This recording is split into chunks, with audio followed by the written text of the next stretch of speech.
हा जो पहिला कॉलम बनवला आपण कोणता बनवला आहे? कोणत्या आकाराचा बनवलेला आहे? गोलाकार किंवा याला सिलेंड्रिकल आकार म्हणतात, सिलेंड्रिकल शेप. आता त्यानंतर आणखी एक आपण शेप बनवू. हा जो शेप असेल हा ट्रायंग्युलर आहे, म्हणजे त्रिकोणी आकृती आहे. हे कॉलम चिकटत नाही. हा एक त्रिकोणी आकृती आपण कॉलम बनवलेला आहे. आणि आता एक कॉलम आपण पुन्हा बनवणार आहोत. हा असणार आहे चौकोन आकृती.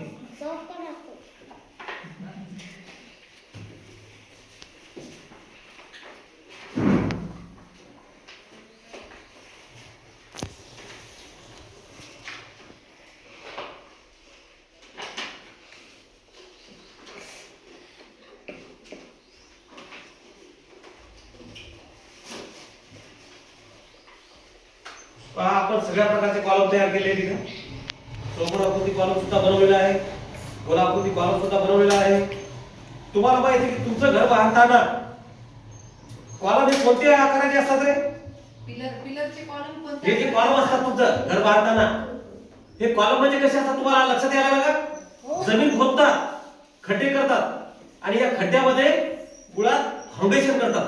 फाउंडेशन केल्यानंतर त्याच्यामध्ये एक पिंजरा टाकतात असा लोखंडाचा बनवून तारानं बांधलेला, आणि त्यावर उभा गजाचा एक कॉलम उभा करतात आणि गजाच्या कॉलमला बाजूला सपोर्ट लावून त्याच्यामध्ये गिट्टी, सिमेंट आणि वाळू याचं मिश्रण भरतात तयार करून. ते मिश्रण भरल्यानंतर पाण्यात मिसळलेलं मिश्रण भरल्यानंतर त्याला नंतर 2-3 दिवसानंतर, 4 दिवसानंतर, 5 दिवसानंतर त्याला काढून घेतात, म्हणजे तो कॉलम तयार होतो. आता या इथं बाजूला पोलीस स्टेशनचं बांधकाम चालू आहे, तिथं सुद्धा असे कॉलम बनवणं चालू होते. तुम्ही सर्वांनी जवळून पाहिले असतील. मग आता ते कॉलम कोणत्या आकाराचे होते? कोणत्या आकाराचे होते सांगा? कोणत्या? चौकोन आकृती होती, बरोबर आहे. आणि काही कॉलम हे गोलाकृती होते, परंतु त्रिकोणाकृती कॉलम मात्र त्यामध्ये एकही तुम्हाला दिसला नसेल. दिसला काय एखादा? आता हे कॉलम गोलाकृती किंवा चौकोनाकृतीच का करतात, त्रिकोणाकृती का करत नाही, याबद्दल आपण आज पाहणार आहोत. तर आता सर्वप्रथम आपण काय करूया, यातला एक आपण त्रिकोणाकृती कॉलम इथे घेऊया सर्वप्रथम. आणि या त्रिकोणाकृती कॉलमवर आपण याच्यावर काही थोडं थोडं वजन ठेवून पाहूया की याची क्षमता किती येते.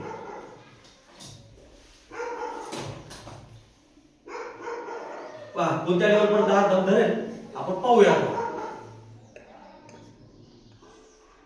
पहा 2 पुस्तक याच्यावर व्यवस्थित बसलेले आहेत. त्यानंतर अजून एक पुस्तक ठेवूया. पहा तिसरे पुस्तक ठेवलं आपण. पहा म्हणजे एवढी त्याची क्षमता आहे. त्रिकोणाकृती असला तरी बरीच क्षमता आहे त्याची पण. आता आणखी ठेवूया. आता मात्र तो दम धरला, म्हणजे एवढं ओझं त्यानं सहन केलं. जवळपास या 5 जे पुस्तक आहेत माझ्याजवळ याचं ओझं यांनी सहन केलं एवढं त्रिकोणाकृती कॉलम. आता हा त्रिकोणाकृती कॉलम आपण बाजूला ठेवू. तुम्हाला सगळ्यांना माहिती आहे की त्रिकोणाकृती कॉलमनं किती ओझं सहन केलेलं आहे? 5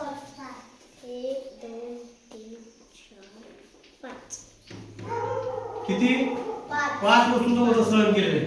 आता यानंतर आपण पाहणार आहोत एक चौकोनाकृती कॉलम पाहू. हा किती ओझं सहन करेल, आणि नंतर एक सिलेंड्रिकल कॉलम,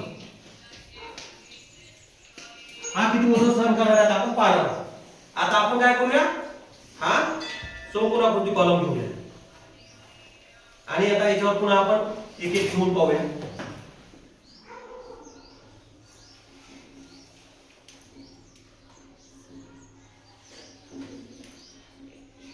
किती वजन त्याच्यामध्ये सहन होते ते पाहूया. पहा एवढे सर्व आधी ठेवले होते ते सर्व ठेवलेले आहेत.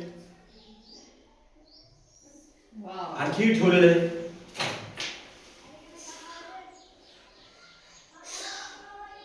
आणखी बसून राहिलं. पहा मला त्रिकोणाकृतीवर लवकरच पडून गेलं. चौकोनाकृती वापरताना मात्र आपण आणखी आता आपण साहित्य याच्यावर ठेवावं लागतं.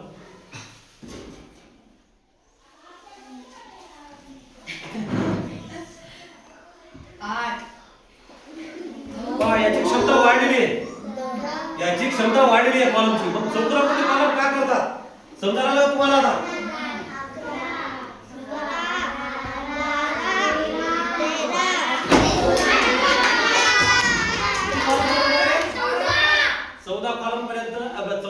एवढे पुस्तकं त्याने सहन केले. 13. बरोबर आहे. आपण मोजूया प्रत्यक्ष. 1 2 3 4 5 6 7 8 9 10 11 12 12 पुस्तकं सहन केले चौकोनाकृती कॉलम. आपण त्याची नोंद घेऊया. दुप्पट वजन सहन पहा, केले. 12 पुस्तकं म्हणजे कुठं 5 पुस्तकं फक्त त्रिकोणाकृती कॉलमची क्षमता कमी आहे.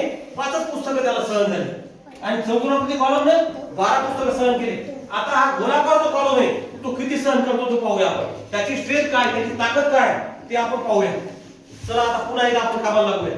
आता आपल्याकडे हा सिलेंड्रिकल कॉलम आहे आणि हा आपण इथे उभा केला. आता त्याच्यावर आपण एक एक वस्तू पुन्हा ठेवणार आहोत. पहिल्यासारखं ठेवणार आहोत. एक एक तीच वस्तू तशी ठेवणार आहोत. 1 2 3 मला तर हे पाहिजे सर स्टेपलर भर मला. मदत स्टॅपलर नाही. हा. मदत आपण स्टॅपलर करू शकत नाही. हो. चला ठीक आहे. स्टेपलर लावल्यावर बरं. क्षमता कमी भरत त्याची.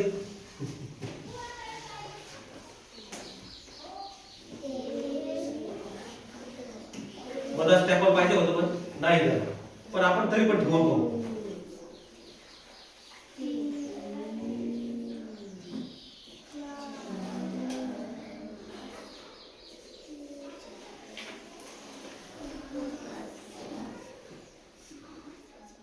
काय ते हातात पण ठिकाणी कारण हे मधामध्ये स्टॅपल नाही. हा. ते बोल लावा ना. तिथे एक बोल नाही. नाही सध्याच लावून बघा. हा बा आपण काय करूया पुन्हा एकदा त्याला एक एक याला स्टॅपल बाजूला मारून पाहूया. हा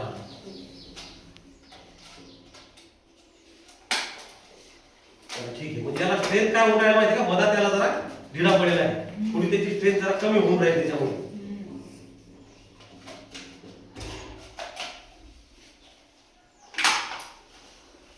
हा. तो डळमळीत नाही झाला कॉलम कधी पण. डळमळीत झाला काय होणार, त्याची स्ट्रेंथ कमी होणार. म्हणजे त्याच्यात वापरलं जे मटेरियल आहे कसं असलं पाहिजे, स्ट्रॉंग असलं पाहिजे. जर मटेरियल जर स्ट्रॉंग नसेल तर काय होणार, कॉलम कोसळणार. कोसळला की इमारत आपली कोसळणार. बरोबर आहे.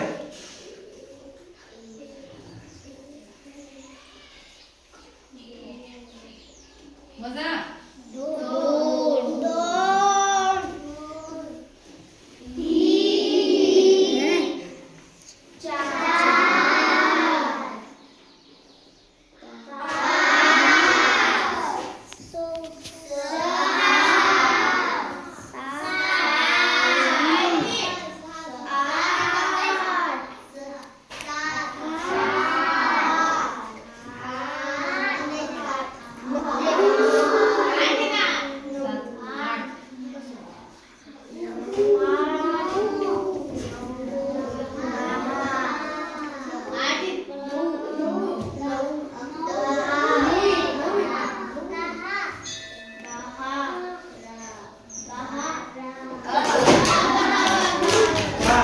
गोलाकार कॉलम सुद्धा जास्त टिकत नाही. बरोबर आहे. मग याचा अर्थ चौकोनी कॉलम हा जास्त स्ट्रॉंग ठरला आपल्या दृष्टीने. बरोबर आहे. किती पुस्तक आता याच्यामध्ये निघाले? 10. आता कसं आहे माहिती का तुम्हाला, चौकोनी कॉलम आणि गोलाकार कॉलम हे दोन्ही एकमेकांचे कॉम्पिटंट आहे. कधी कधी काय होते, मटेरियल जर योग्य प्रकारे वापरलं गेलं नाही तर चौकोनी कॉलम सुद्धा कोसळू शकतो किंवा गोलाकार कॉलम सुद्धा कोसळू शकतो. पण मटेरियल जर स्ट्रॉंग असेल तरी दोन्ही कॉलम हे चांगले स्ट्रॉंग ठरू शकतात. तर बांधकामांनो तुमच्या लक्षात आलं असेल की त्रिकोणी कॉलम का करत नाही किंवा जास्तीत जास्त चौकोनाकृती कॉलम का वापरतात. इमारत बांधताना तुम्हाला कळालं असेल की चौकोनाकृती कॉलम हा जास्त ओझं सहन करू शकतो किंवा गोलाकार कॉलम सुद्धा बऱ्यापैकी ओझं सहन करू शकतो. म्हणून इमारत बांधताना अशा प्रकारचे कॉलम करतात. समजलं सर्वांना? प्रयोगातून सिद्ध झालेलं आहे. तुम्ही हा प्रयोग घरी गेल्यानंतर स्वतः करून पाहू शकता.